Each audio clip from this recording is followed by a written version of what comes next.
Why do you think that you attracted the boos and stuff like that?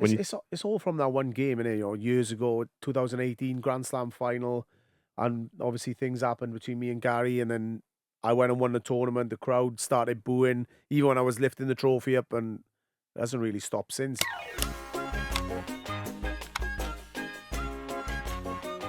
Do you feel like a celebrity now? No, my daughter says it to me. We went out for food yesterday, and she was like, she said that she doesn't. If somebody asks, she doesn't say that I'm her dad because she doesn't want people to speak to her because I'm her dad. And I'm like, oh, fair play. Yeah, that's pretty cool, that. But then she was like, oh, but you are famous, and I'm like, I'm not. And she's like, she just looks at me stupid. Yeah, but you are. But I just don't feel that, especially when I'm home. Like coming doing things like this, or when I'm away with darts, feels a little bit different. But when I'm home, no, I'm just me. That's such a nice trait, though, and that's probably a side to Gerwyn Price that people don't see. But you definitely are, though, because Stevie will tell you. Yeah. Like we've been very lucky on this show. We've had an array of like big guests. We've had Ricky Gervais, Jack Whitehall, Russell Howard. How giddy have I been that Gerwyn Price? Never seen him like it. Honestly, as he said, we've had some names that I've been like, fucking hell, how the fuck have we got them? And then Jack's just going, Gerwyn Price is coming on. He has to compose himself. I was saying to you earlier before you came on, because no disrespect, like obviously not being a darts fan, he hasn't got a clue, and I'm like, this is like the Messi of fucking darts. And my friend, I want to give a shout out to Joel because he's a huge darts fan as well. And like we were always debating you like a few years ago. As I've got older, a thing that my audience know is I used to be very judgmental. I used to always judge a book by its cover. And on YouTube, I was very much like the anti-YouTuber. So I used to like go at all the ones who take all the money for granted and stuff. I'd always call them out and that. Yeah. So I was a bit of a panto villain in terms of YouTube, and people always think that I'm going to be a dickhead. And then when I started getting into darts, I was like, he's the one I like to hate. But then I spoke to Luke from the PDC, and I was like, let me in behind the curtain, like who's nice, who's not. And he said that you were sound as a pound. So I was like, I want to get to know Gezzy. But yeah, you are a nice guy, aren't you? Well, yeah, it's just like when you're on stage up there to do a job, and I'm not up there to make people hate me, but you know, if that's the way they feel of my stage presence and the way I am, I can't help it. I just got to go up there and do a job. Why do you think that you attracted the boos and stuff like that? It's all from that one game, innit? Years ago, 2018 Grand Slam final, and obviously things happened between me and Gary, and then I went and won the tournament. The crowd started booing, even when I was lifting the trophy up, and it hasn't really stopped since. It did calm down a little bit. But yeah, it's been hard work for the last 2.5, 3 years, really. So that was that infamous game, the Grand Slam final. Yeah. What can you? I know it's old news, so there's no point. But just to someone like Steve, what was it? What, an argument on stage? No, it wasn't really an argument, but it was just a bit of friction on stage, and it was coming towards the end of the game, and we were both probably a bit too boisterous. And as I am on stage, I always, if I hit something good, I always like to show my emotions, and probably showed it a bit too much in that game sometimes, but it was just caught up in the moment. But yeah, and once I think Gary pushed me up the hockey as well, and because he's a bit feisty as well, isn't he, Gary? Like he's a bit. No, I don't think he is actually. No? I think he's quite laid back, but that was just one of those games. Like, Is panto villain a role you're happy to take on?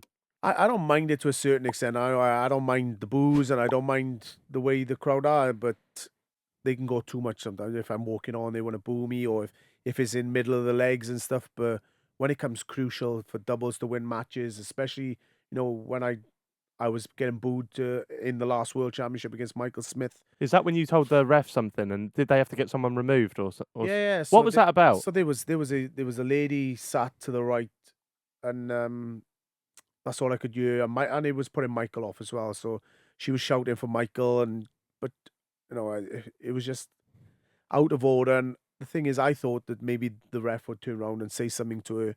But then, as soon as I say to the ref to do it, then I'm the bad one, the crowd on my back. Oh, right. So I was like, should have I said anything? Because it was a crucial part of the game. I should have just maybe tried and sit it out till the end. But it was a bit hard work. Because a lot of it is quite unfair as well, isn't it? Because it's probably like English people booing you because you're Welshman, right?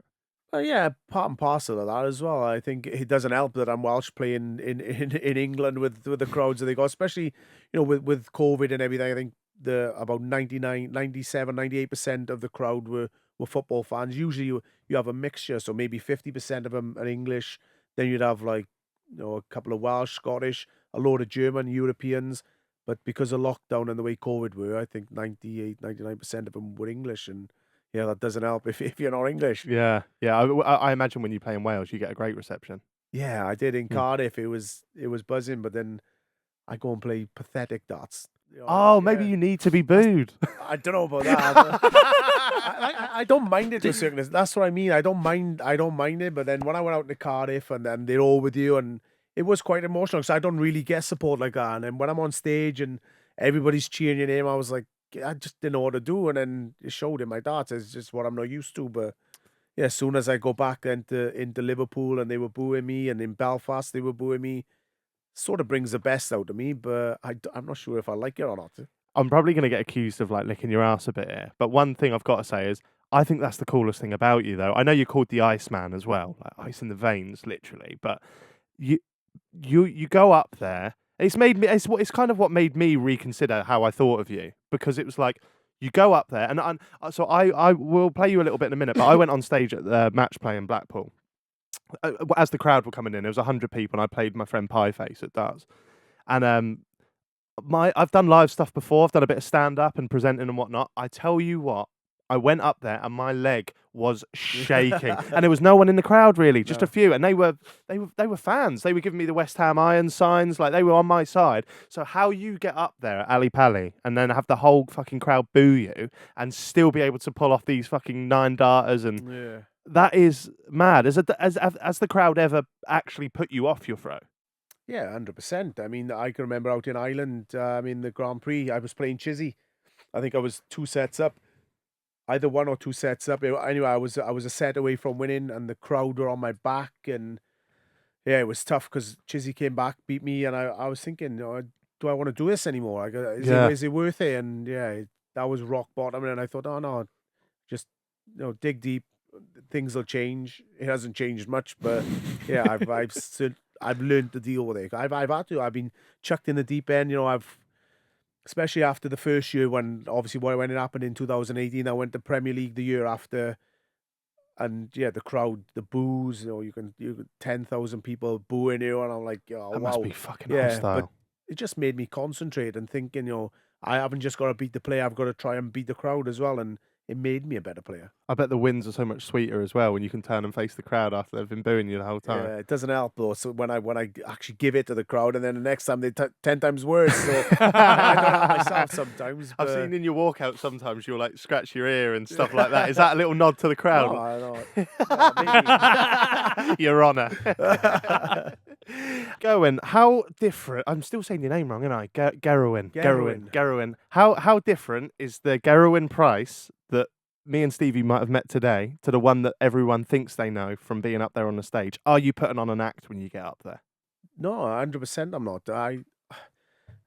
I've tried to be something that I'm not on stage, and that what I mean by that is when I knew that people didn't like the way that I was naturally on stage, I tried to tone it down and try and be something I wasn't, and it just weren't working for me. I was trying to stop myself from celebrating and showing emotions, and then my darts were just rubbish. So I thought, no, I've just got to take it on the chin, be the best I can, do what I got to do. But no, I don't go up there to try and put on a show. It's just it comes naturally. Do your thing, and you see it very much as get up there, win the money, feed your kids, give them a better life, don't you? Yeah, exactly. I'm up there to earn a living, and like you said, put food on the table, and make things a little bit easier for the girls growing up. And I don't tend to play darts forever, so I want to do as best I can, as quick as I can, because like I said, the standard of darts, things are changing. You might not be there forever, so today means everything when you're playing.